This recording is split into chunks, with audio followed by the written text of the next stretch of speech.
뭐? 등기 비용을 최저가에서 더 아낄 수 있다고? 공인중개사 사무실을 이용해서 매매 시 잔금일날 해야 될 절차들이 너무 많습니다. 꼭 매매가 아니라 전세, 부동산 통해서 잔금일날은 아무튼 바쁩니다. 한 번도 안 해보신 분들은 그게 뭐라고 이렇게 하실 수도 있는데 굉장히 머리가 어질어질 하실 수 있는 상황들이 많아요. 이삿짐도 체크하셔야 되죠. 공과금도 수납하셔야 되고 은행 업무도 보셔야 됩니다. 그리고 그것도 제한된 시간. 왜? 이삿짐은 항상 와서 대기하고 있고요. 그 다음에 그 짐을 포장을 해가지고 이삿짐을 또 옮겨서 이삿짐을 또 풀어야 됩니다. 그래서 그 제한된 시간에 해야 될 일들이 정말 많습니다. 그래서 계획과 뜻대로 하나도 안 된다라고 보시면 이해하기 쉬울 것 같아요. 이삿짐 옮기는 과정 속에서 집주인이 돈을 줘야 이사를 받고 나가는데 통장에 돈은 입금이 안 들어옵니다. 돈을 준다던 주인은 은행에 가서 하필 또 그날 가면 은행에 사람이 또 많아요. 그리고 또 이체를 해주려고 했더니 몇 억씩 움직여야 되잖아요. 꼭 이체하려고 그러면 은행에 사람이 많거나 아니면 통장에 이체 한도가 안 돼가지고 낭패를 보는 경우가 많습니다. 또 상대방이 저랑 비슷한 케이스여가지고 돈을 주고받고 하기가 또 매우 어렵습니다. 그러면 이삿짐 사장님은 자기도 이거 끝나고 스케줄이 바쁘니까 빨리빨리 맞춰야 된다라고 일단은 의뢰하신 분들한테 닥달을 할 것이고, 그 다음에 부동산 사장님은 잔금 어떻게 됐냐고 또 전화가 오실 수 있고요. 그래서 머리가 아프고 어질어질하고 정말 혼이 빠져서 정신이 안드로메다에 가는 경우가 굉장히 많은데요. 이런 상태에서 잔금일날 소유권 이전 등기, 전세권 말소 등기 또는 설정 등기 어떻게 진행하시나요? 일반적으로 그 잔금일 전에 공인중개사 사무실에서요, 등기 업무는 어떻게 할 거냐고 물어봅니다. 정말 여러분들은 어떻게 진행하시나요? 거의 대부분은 사장님 알아서 해주세요 라고 하시는 경우가 많고요. 물론 저도 일을 진행할 때 이렇게 하는 경우도 있어요. 왜냐면 저도 이제 정신없이 바쁘니까. 근데 물론 또 더 경험이 있으신 분들은 저 셀프 등기로 합니다 라고 하시는 분도 있고요. 등기 절차에 대해서 공부하고 싶거나 아니면 시간적 여유가 조금 되시는 분들은 셀프 등기도 저는 굉장히 추천합니다. 이렇게 이런 절차가 그렇게 어렵진 않거든요. 근데 안 해봤던 경험들이다 보니까 하면서 배워 나가시는 게 또 물론 많습니다. 그냥 맡기겠다라고 하시면 어떻게 하시겠습니까? 제가 좋은 거 추천해 드릴게요. 일단 법무통에서 견적을 받아보실래요? 그럼 법무통으로 출발! 자, 법무통에 대해서 한번 보겠습니다. 법무통 홈을 보시게 되면은 우리 집 등기 비용 얼마일까? 믿을만한 법률사무소를 모르신다고요? 30초만 투자하면 등기 비용을 최대 40% 이상 아낄 수 있습니다. 도대체 왜 아낄 수 있는지 이유가 뭘까요? 똑같이 맡기는데, 그래서 이제 여기 같은 경우는 내가 있는 지역을 기점으로 해가지고 여러 법무사들이 여기 협력이 돼 있습니다. 그래서 등기 비용을 견적을 받아볼 수가 있어요. 그래서 여러 개 업체에서 제가 견적을 받아가지고 그 견적 중에서 가장 합리적이다 라고 생각하는 곳에 이용할 수가 있습니다. 그래서 사용자 같은 경우는 보시면 간단해요. 앱을 설치하시고 그 다음에 비교하시면 돼요. 견적을 이제 받아볼 수 있으니까요.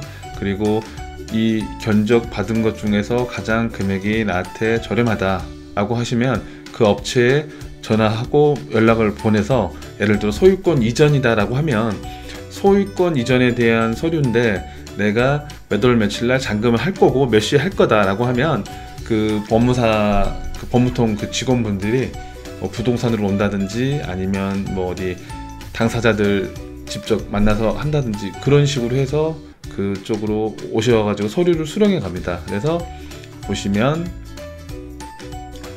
전반적으로 그렇게 업무가 진행이 되니까 부동산 등기, 소유권 이전, 전세권 설정, 근저당권 설정, 증여 상속, 아무튼 등기에 관한 모든 것 하실 수가 있고요.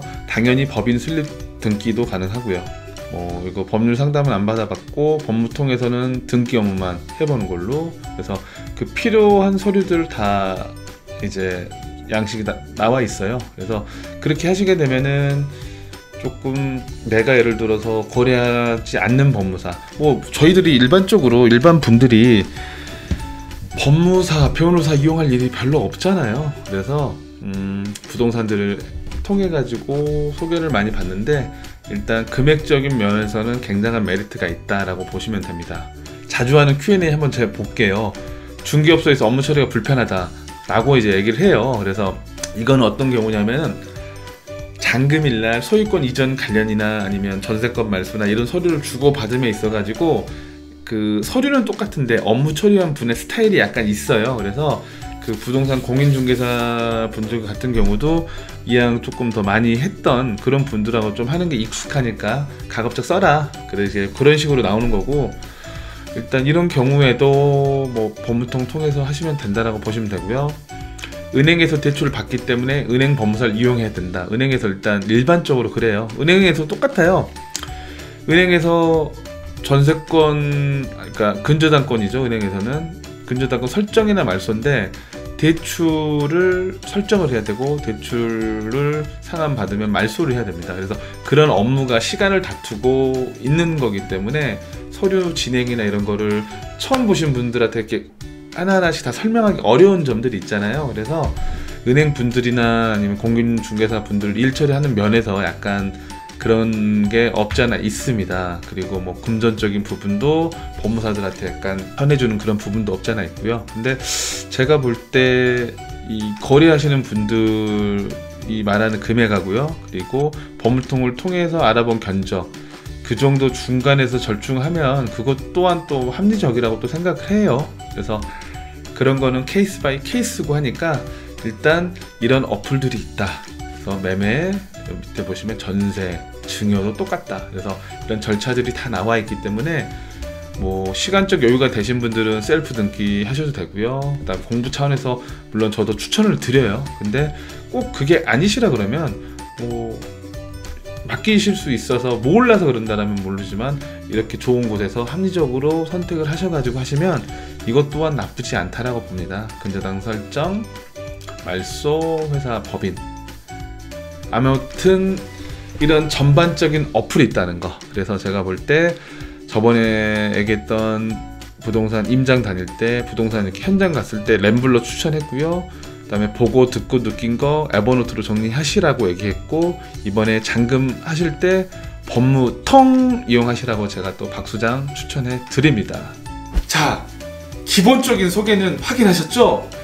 투명하고 공정한 법무사 등기 수수료를 경적서를 통해서 비교할 수 있으니 이 또한 좋지 아니한가? 네, 영상 끝까지 봐주셔서 감사하고요. 다음 시간에 여러분에게 더 좋은 소식으로 부동산 용남의 박소장 또 돌아옵니다.